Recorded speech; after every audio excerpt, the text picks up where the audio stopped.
익히 알려진 사실이지만 감사하는 사람은 그렇지 못한 사람보다 삶의 질이 높다고 합니다.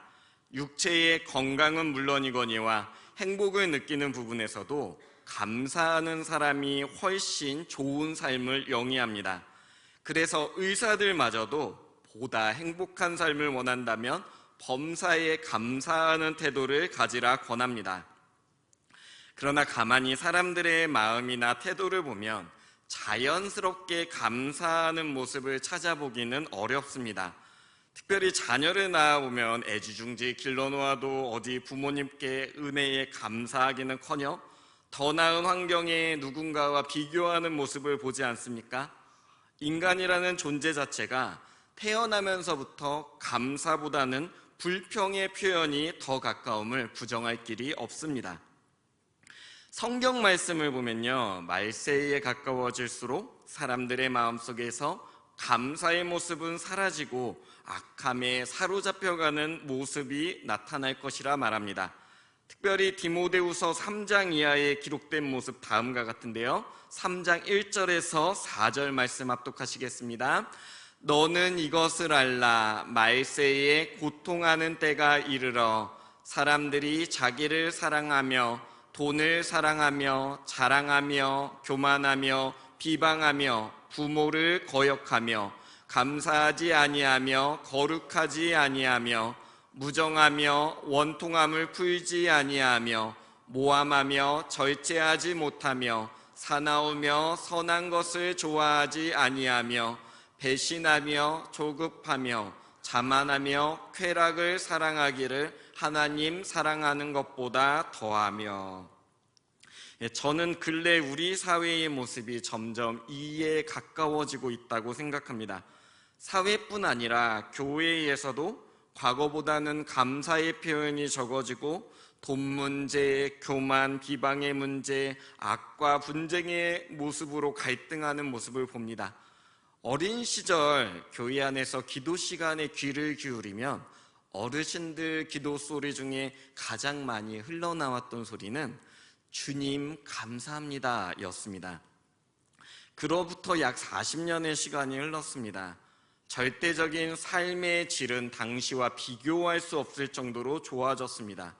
그런데 언제부턴가 우리나라 그리고 이 교회의 정서는 예전과 비교하면 참 팍팍해졌습니다. 감사보다는 불만이 사회 전반에 가득하고 그 어느 때보다 갈등의 전운이 곳곳에 감돌고 있습니다. 사도 바울로부터 오늘 말씀을 받은 데살로니가 교회도 평안한 상황은 아니었습니다. 처음 바울이 복음을 전할 때부터 그 동네의 텃세는 유별났습니다. 바울과 실라는 불과 3주 만에 이곳을 도망치듯 빠져나왔습니다. 일행은 이곳에서 선교 활동을 실패했다고 자책까지 했습니다. 그런데 그곳에 복음의 씨앗이 열매를 맺고 교회가 세워졌습니다. 그리고 더 나아가 믿음의 모범이 곳곳에 소문나는 교회로 성장했습니다. 그렇지만 여전히 핍박은 심했습니다. 예수님을 믿는다는 이유로 재산을 빼앗기고 잡혀가고 핍박받는 사람들이 많아졌습니다. 심지어 목숨의 위협까지 받았습니다. 데살로니가 3장 4절에 보면 우리가 너희와 함께 있을 때에 장차 받을 환난을 너희에게 미리 말하였는데 과연 그렇게 된 것을 너희가 아느니라 라고 기록하고 있습니다. 바울의 눈에 고작 3주를 지켜본 이 데살로니가 지역의 정황이 그랬습니다. 그런 상황에서 교회가 개척되고 성장한 것만도 놀라운 일인데 바울은 성도들을 향해 이렇게 말합니다. 데살로니가전서 5장 16절에서 18절 말씀 합독하시겠습니다. 항상 기뻐하라. 쉬지 말고 기도하라. 범사에 감사하라. 이것이 그리스도 예수 안에서 너희를 향하신 하나님의 뜻이니라. 아멘. 항상 기뻐하고 쉬지 말고 기도하며 범사에 감사하라. 데살로니가의 어려움을 누구보다 잘 이해하던 바울은 어째서 감사함의 마음을 가지라 말씀했을까요? 그 이유는 명확합니다. 이것은 선택사항이 아닌 하나님의 명령이었기 때문입니다. 앞서 제가 언급했듯이 우리 인간의 본성 그대로 감정 흐르는 대로 두면요, 감사는 쉽지 않습니다. 우리 안에는 감사보다는 불평, 원망이 더 가깝습니다.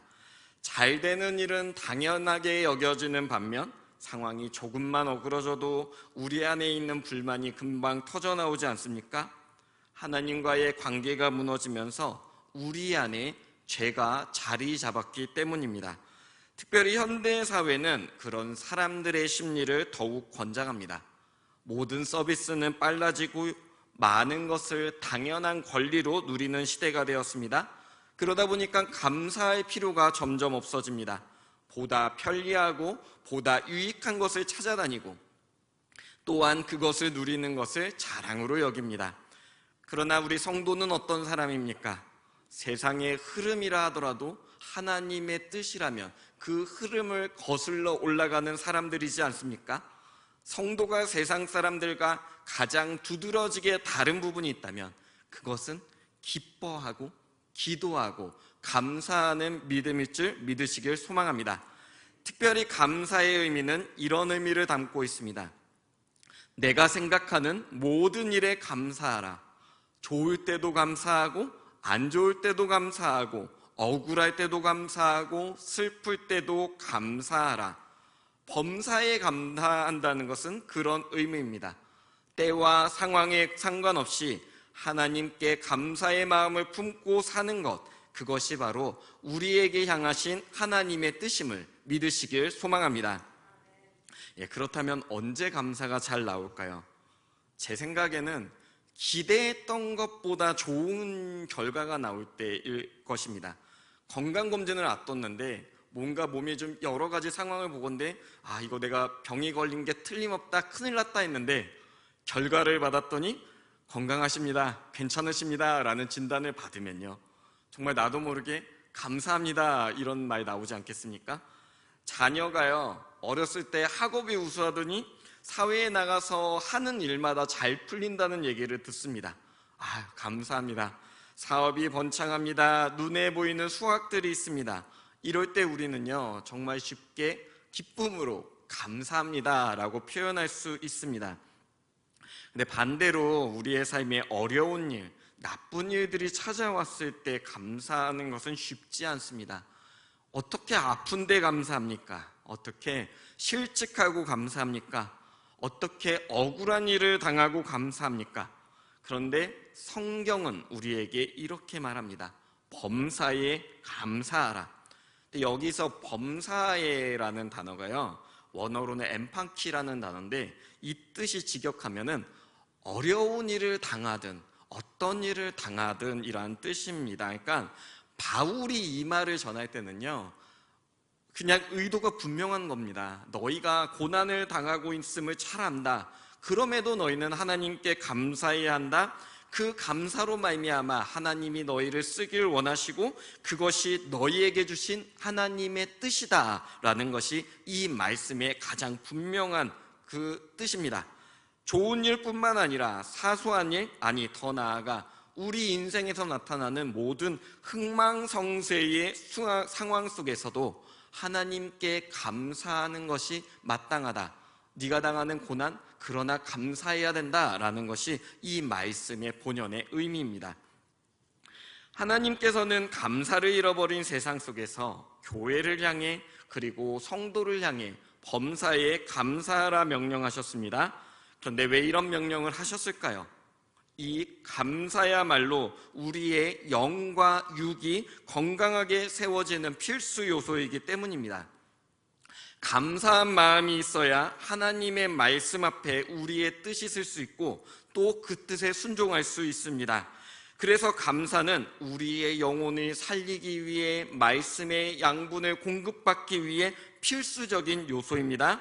그렇기에 우리는 스스로의 삶을 하나님의 은혜 앞에 성찰하며 감사의 요소를 하나하나 찾아가는 과정이 필요합니다. 그런데 앞서 말씀드렸듯이 감사는요, 절대 그냥 되는 것은 아닙니다.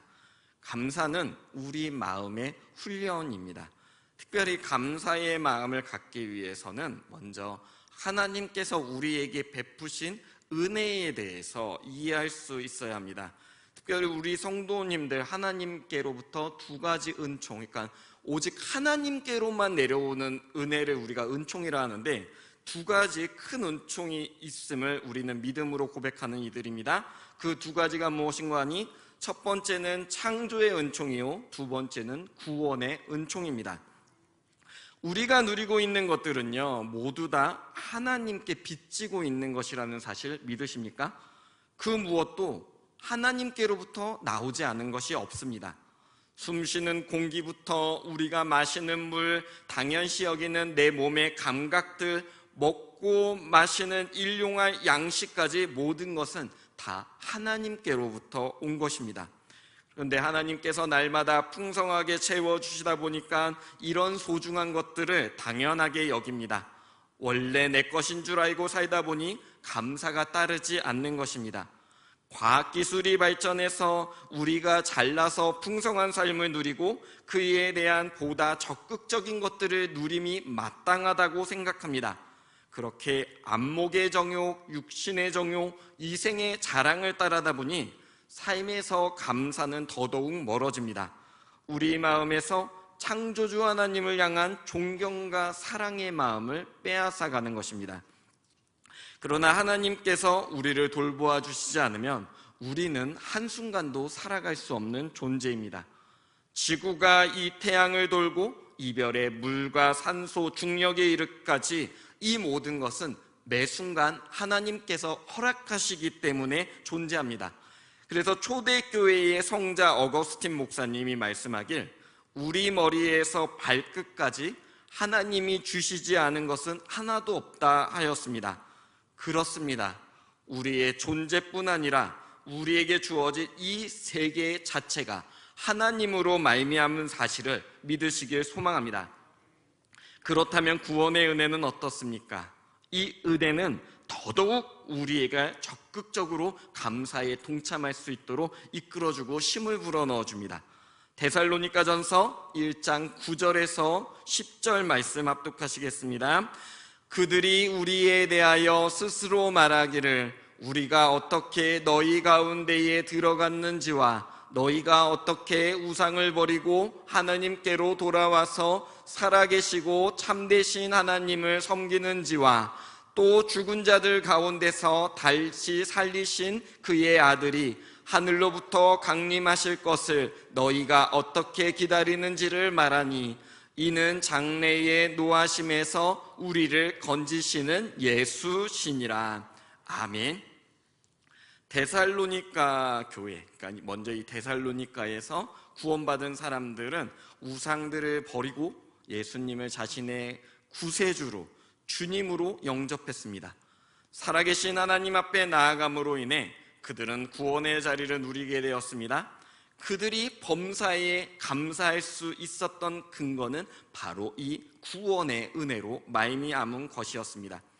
주님을 영접하여 얻게 된 생명의 가치가 얼마나 존귀한지 깨달았기에 부활에 동참한다는 의미가 얼마나 크고 놀라운 은혜인지를 알았기에 범사에 감사함으로 하나님의 뜻에 동참할 수 있었던 것입니다. 근데 이 구원의 은혜, 구원의 은총이라는 것은요, 단순하게 내가 구원받았구나를 아는데 그치는 사건이 아닙니다. 이 성경은 그 은혜를 받은 사람에게는 성령께서 그 사람 안에, 우리 안에 역사하신다고 그렇게 고백을 합니다. 성령님께서 우리의 마음을 만지십니다. 그래서 그 은혜에 대한 감격과 기쁨을 주십니다. 항상 하나님을 생각하고 또 사랑하는 마음을 부어줍니다. 더 나아가 그 사랑으로 말미암아 우리가 하나님 앞에 범사에 감사할 수 있는 능력을 주시는 것입니다. 범사에 감사함, 나의 의지로 행하려 하면요, 마음에 부대낌이 많습니다. 성령 안에 거하지 않으면 나의 의지로 감사해야지 하면 그 마음은 쉽게 잃어버리지만, 그러나 성령이 우리 안에 거하고 우리 안에 하나님의 사랑이 거하면 그런 사람에게는 감사가 어려운 일이 아닙니다. 우리 안에 계신 성령께서 우리의 마음을 주장하시기 때문입니다. 그래서 성령에 사로잡힌 사람에게는 이런 마음이 있습니다. 우리가 세상에서 당하는 고난, 박해, 하나님 나라의 영광에 비추어 보면 잠시 지나가는 꿈과 같이 보이는 것입니다. 찬송가 490장의 그 가사 중에 3절 가사가 성령 충만함에 했는데, 제가 PPT 준비를 해봤거든요. 제가 잘은 못하지만 한번 불러보겠습니다. 세상 풍조는 나날이 변하여도 나는 내 믿음 지키리니. 인생 살다가 죽음이 꿈 같으나 오직 내 꿈은 참되리라. 저는 이 찬양이, 이 곡을 쓰신 분이 성령의 기쁨으로, 감동으로 썼다는 사실에 전혀 의심하지 않습니다. 성령이 마음에 가득한 사람 안에 있는 그 기쁨, 하나님께서 주신 그 사랑이 너무나 값지기 때문에 내가 좋은 일을 당하여도 감사할 수 있고 어려운 일을 당하여도 감사할 수 있는 것 아니겠습니까?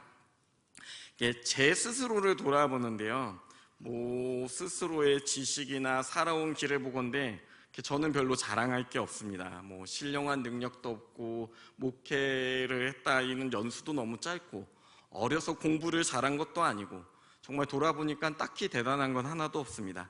근데 제가 한 가지는 괜찮게 하는 게 있더라고요. 그게 무엇인가 하니, 일상에 감사하는 훈련은 좀 됐습니다. 특별히 그 감사가요, 저는 저희 아이들 볼 때 감사가 많이 나옵니다.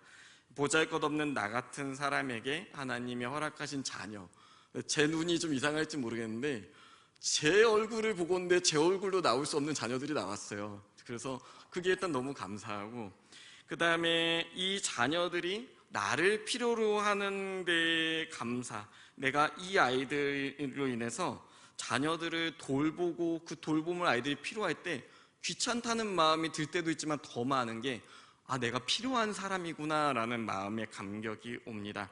그래서 자녀가 있어서 내가 부모가 되는 거구나, 내가 부모가 돼서 준비가 돼서 자녀가 나온 게 아니고 자녀를 기르면서 내가 부모가 되어가고 있구나라는 것을 깨닫고, 자녀를 보면서 내가 어른이 되어야 하는구나를 깨닫습니다. 저 어렸을 때 꿈 중 하나는 미래에 신약이 개발돼서 늙지 않고 정말 평생 부자로 행복하게 사는 그런 꿈만 꿨는데, 제 자녀들을 보니까 너희들의 세계를 위해서는 내가 늙고 또 하나님 나라로 가는 것도 괜찮겠다라는 그런 생각이 듭니다.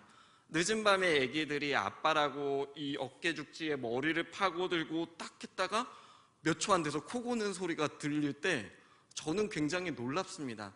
이 아이들이 나에게 그렇게 신뢰를 가지고 나를 사랑하고 있다는, 내가 이 아이들에게 필요한 존재구나, 이게 정말 감동이 돼요. 그래서 어쩔 때는 혼자 아이들은 자는데 눈물 살짝 긁적이면서 그럴 때도 있습니다. 그때마다 하나님께 한없는 감사의 기도를 올려드리게 됩니다. 자녀들이 건강하게 자라 삶을 영위하는 것, 우리가 매일 아침 눈을 뜨고 숨을 쉬는 모든 순간, 집에서 가족이 함께 모여 밥을 먹고 보금자리에서 따뜻한 음식을 나누는 이 모든 순간, 하나님의 은혜임을 믿으시길 소망합니다. 그러나 우리는 이걸 너무 일상적인 것으로 이제 둔감하게 받아들일 때가 많습니다. 더 나아가 나 같은 죄인, 그저 하나님을 모른 채, 예수님을 모른 채 살아가다 멸망한다 하더라도 사실 우리가 하나님께 무엇을 호소할 수 있겠습니까? 하나님은 토기장이시고 우리는 토기입니다. 토기장이가 잘못된 토기를 깨뜨린다 한들 무엇을 원망할 것이며 그 원망이 어떤 힘이 있겠습니까? 그런데 그 주권자께서 우리를 사랑하시고 택하셨습니다. 그 우리를 위해 아들 예수님을 보내셔 십자가에서 우리의 죄값을 모두 지불하셨습니다. 이런 구원의 은혜를 누리는 우리가 어찌 하나님께 감사하지 않을 수 있겠습니까? 사랑하는 성도 여러분, 하나님께서 우리에게 베푸신 구원의 은혜를 온전히 누리시길 주님의 이름으로 축원합니다. 그 은혜가 아니고서는 우리는 온전하게 감사할 수 없습니다. 그저 한두 번은 의미를 생각할 수 있겠지만 인격적인 노력으로는 한계가 있습니다. 주님을 온전히 영접하고 그로 말미암아 우리가 성령의 은혜를 마음에 품을 때 비로소 우리가 범사에 감사할 수 있는 것입니다. 근데 또 우리 입장에서도 이 감사의 마음을 단순하게 생각에 머물게 해서는 안 됩니다. 젊은 목회자들이 사실 말씀 전하실 때 제일 어려운 주제는요, 사실은 봉헌입니다. 하나님께서 우리에게 은혜를 주셨고 우리가 하나님께 드리는 예물의 의미를 이제 강조하려 하지만 사실은 어떤 분한테는 굉장히 무거운 말씀일 수도 있기 때문입니다. 초대교회 때 봉헌은요, 성찬식 안에 들어있었습니다. 그래서 주님의 피와 살을 나누기 전에 그들이 함께 자기가 가진 것들을 나눠서 교회 공동체를 섬기는 일을 했습니다.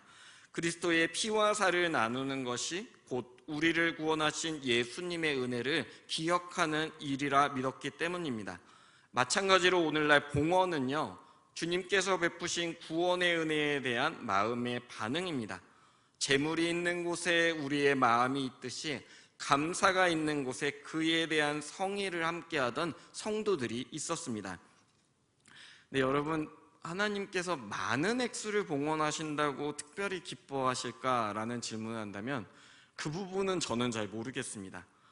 두 렙돈을 드린 과부의 이야기를 보건대 주님께서는 금액보다는 드리는 사람의 마음을 기뻐하심이 틀림없습니다. 특별히 여러분, 성전을 찾을 때요, 그 당시에 과부들은 수입을 얻을 수가 없었습니다. 생활이 안 되는 거예요. 그런데 유대율법에 과부와 아이들을 버리지 말라 하지 않았습니까? 그러니까 성전에서 가진 방법이 뭐냐면 과부가 찾아오면 굶지 말라고 두 렙돈을 줬습니다. 이 두 렙돈이 그 하루 한 끼 빵을 사 먹는 돈이었습니다.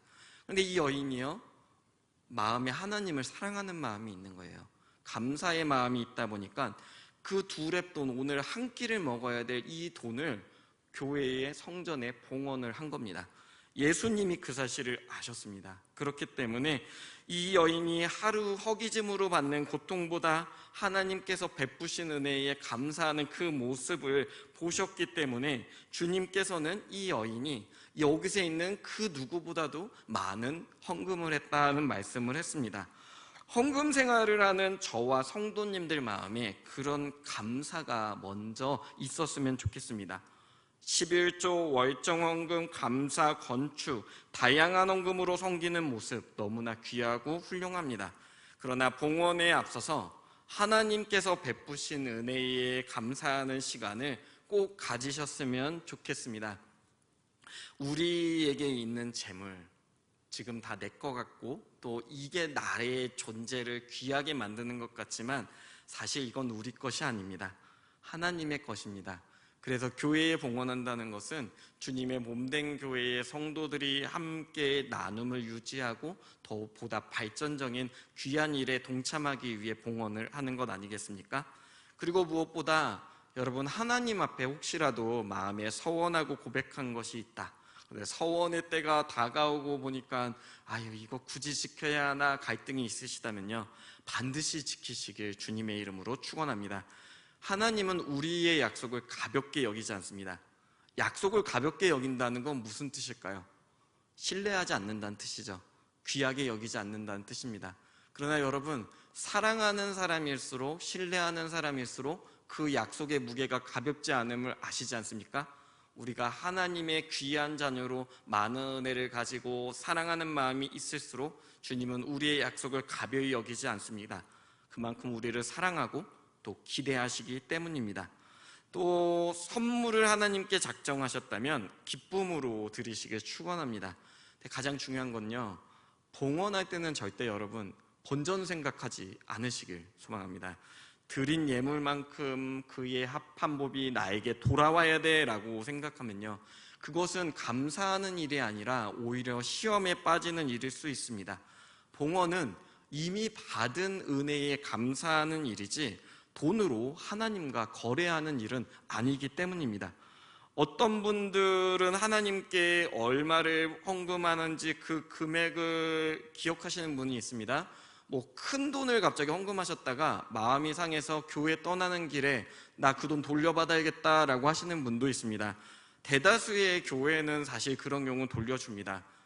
근데 제가 드리고 싶은 말씀은 그겁니다. 하나님께 드린 건 아니라는 겁니다. 그건 거래한 거죠. 내가 이만큼의 가치를 드렸고 인정을 받아야 되고 복을 받아야 됐는데 그 복을 못 받았으니 나는 이 투자를 빼겠습니다. 그건 투자자의 자세이지 않습니까? 하나님께서 우리에게 원하시는 것은요, 정말 진심으로 감사하고 참된 모습으로 주님 앞에 나아오는 그런 신실한 예배자의 모습입니다. 범사에 감사하고 마음을 올려드리는 것이야말로 참된 예배요, 신실한 삶의 모습이라 할 수 있습니다. 사랑하는 성도 여러분, 범사에 감사하시길 주님의 이름으로 축원합니다. 특별히 우리 담임 목사님을 비롯하셔서 감사의 길을 쓰시는 분들 정말 귀한 일을 하고 계시다라고 축복해드리고 싶습니다. 감사이기가 어려운 분들 주일에 그 헌금 쓰실 때 기도 제목을 꼭 쓰셨으면 좋겠습니다. 이게 간단한 일인 것 같아도 기도 제목 쓸 때 생각하잖아요. 내가 뭘 감사했는가? 그 감사하는 마음이 봉투에 들어간 금액보다 훨씬 더 값지고 귀하게 하나님께서 받으심을 저는 믿어 의심치 않습니다. 꼭 여러분 기도 제목 쓰시고 또 그 가운데 하나님이 주신 은혜를 하나라도 더 생각하고 예배의 자리에 올라오시길 소망합니다. 그때 우리 교회가 하나님께서 정말 기뻐하는 교회가 되지 않겠습니까? 이처럼 감사의 마음을 하나님께 올려드리는 것이 예수님 안에서 우리에게 향하신 하나님의 뜻입니다. 우리의 감사가 모여질 때 우리의 예배는 영과 진리로 드리는 예배가 될 것을 믿어 의심치 않습니다. 그 은혜의 삶을 온전히 누리는 저와 성도님들 되시길 주님의 이름으로 축원합니다. 기도하시겠습니다.